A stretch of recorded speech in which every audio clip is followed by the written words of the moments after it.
Good morning, Hojo staff, students, and families. Ya atea bina. We're ready to start our day, so everybody please stand. Place your right hand over your heart.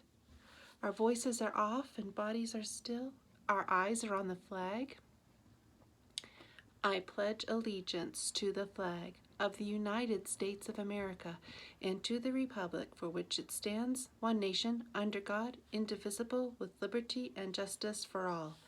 We, the people of the United States, in order to form a more perfect union, establish justice, ensure domestic tranquility, provide for the common defense, promote the general welfare, and secure the blessings of liberty to ourselves and our posterity, do ordain and establish this Constitution for the United States of America. Good morning, everyone. Today is Tuesday, April 27th, and we're ready to start our week on a Tuesday. I hope you had a great Monday off.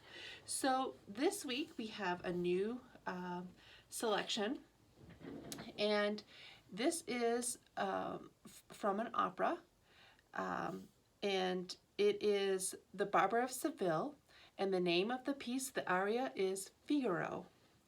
And this piece is by a composer named Rossini, and we're going to listen to a little bit of it. When I was growing up, as Rossini he's an Italian composer, and he was sort of another child prodigy. He was playing in his father's band with the triangle at a very young age, about 6 years old, and has written a number of very famous pieces.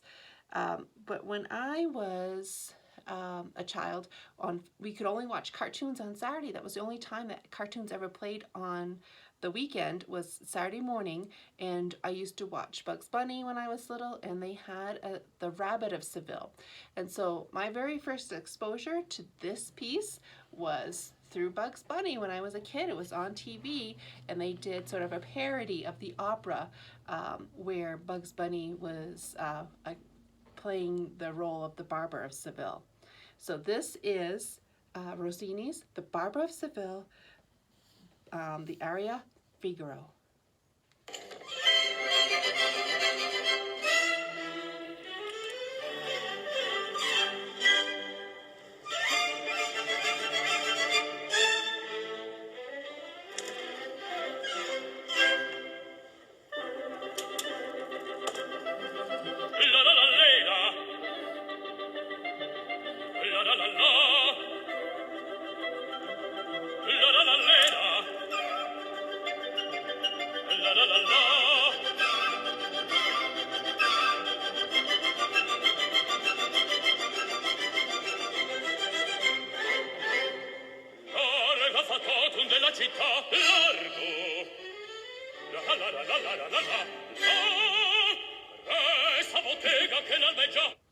Maybe you've heard that before. It's a very popular piece. Rossini's The Barber of Seville, Figaro's aria. Okay. This week we have also new artists. So this is Gian Bernini, and he is an Italian sculptor, but he was also an artist, and he wrote plays, and he designed furniture, and he was an architect. He did lots of things back in 1598 when he was born until 1680 when he died. So he's a very famous sculptor and has often been said to be one of the greatest of all time, sort of like what Shakespeare is to prose and poetry is what Bernini is to sculpture. And so we have a sculpture here to see that he created, and it is, if you wanted to see this, you'd have to go to a museum in Rome. This is the sculpture from Bernini. And this is a sculpture of Aeneas and his family. I'll show it to you again in a second. So Aeneas, you remember, if you've read the Aeneid, Virgil's Aeneid, I sing of arms and the man. I think we've talked about that before. And it is the story of Aeneas and the fall of Troy, right? If you know the story of the fall of Troy and the Trojan horse and all of that.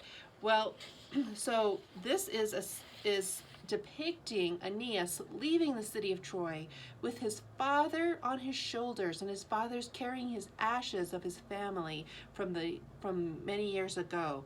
And then at his feet, at Aeneas's feet, is his son, and the three of them are walking out of Troy, carrying with them the legacy of all their past and heading to the future with Aeneas's son.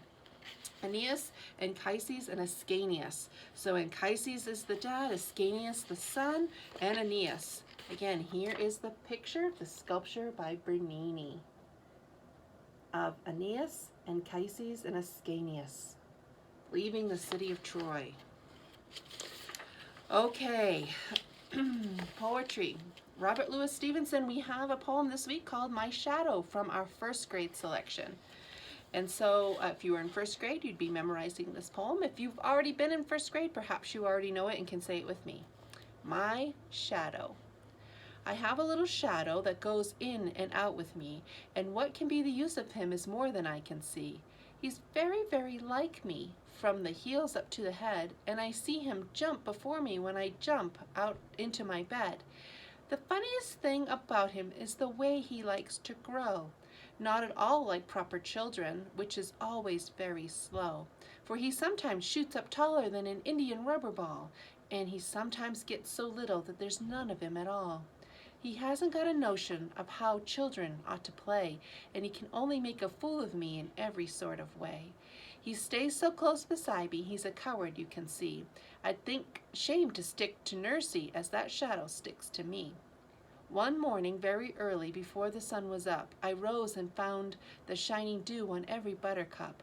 But my lazy little shadow, like an errant sleepyhead, had stayed at home behind me and was fast asleep in bed. Have you noticed the shadow following you around on the playground? Sometimes it looks really, really tall, and sometimes it's very, very short, depending on the time of day. So perhaps you could take a look, but you might not be able to tell today unless the sun does come up. Had a little bit of snow this morning. Here it is, April 27, and still snowing outside. But maybe the sun will come out, and maybe you can take a peek at your shadow. And not just humans have shadow, everything has a shadow, right? So take a look at that and see if you can tell the difference between the time of day and the shadow. Okay, we've done music, art, poetry, and now our amendments to the Constitution. So I'm going to do the 10th Amendment today. I'll say it, you repeat. The powers not delegated to the United States by the Constitution, nor prohibited by it to the states, are reserved to the states, respectively, or to the people. Okay, so what this means is that if it's not listed in the Constitution, then it's not the federal government does not exactly get to have that power automatically. If it is not listed in the Constitution, then the power either goes to the states or directly to the people. So they were trying to keep the government to have too much power. They were coming from the monarchy where the King George, had so much power over them that they were trying to have this republic, this government of the people, to be actually run by the people. And so they made a point to put in the Bill of Rights and say the powers not delegated to the United States already in the Constitution are reserved for the states or to the people. Okay, so let's do that one again. The powers not delegated to the United States by the Constitution, nor prohibited by it to the states, are reserved to the states respectively or to the people. Okay, let's do it one more time. The powers not delegated to the United States by the Constitution, nor prohibited by it to the states, are reserved to the states, respectively, or to the people.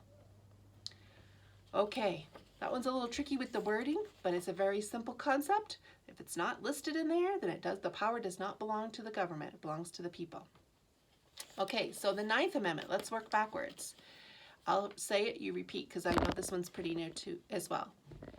The enumeration in the Constitution of certain rights shall not be construed to deny or disparage others retained by the people. Okay, let's do the 8th. Excessive bail shall not be required, nor excessive fines imposed, nor cruel and unusual punishments inflicted. Okay, good job today. Lots of new things to learn about today. So birthdays. Today is April 27, would have been my dad's birthday too. Salvador's having a birthday and Kirsten having birthdays. Happy birthday to you. I hope you have a great day today. Oh, also Creighton. Sorry, I almost missed that. Creighton's having a birthday. Happy birthday, Creighton. So announcements. We are going to be doing some testing next week for all students in grades 2 up. In grades 2nd grade and up, we'll be doing some testing. If you have some incompletes on your report card, what I need you to do is your very best. If you don't have an incomplete on your report card, do your very best on this test so that we can see where you are. So if you're at your grade level, then we might be able to excuse some of the things that you might be missing on your report card. So it's really important that next week when we start our testing that you do your absolute very best. So your teachers are going to help you get ready to practice, make sure you know how to use the computer and all that to take the test, and hopefully that all goes well. No other announcements? So let's do our student pledge. I will do the good, I will learn the true, and I will love the beautiful. And I hope you have a great day today.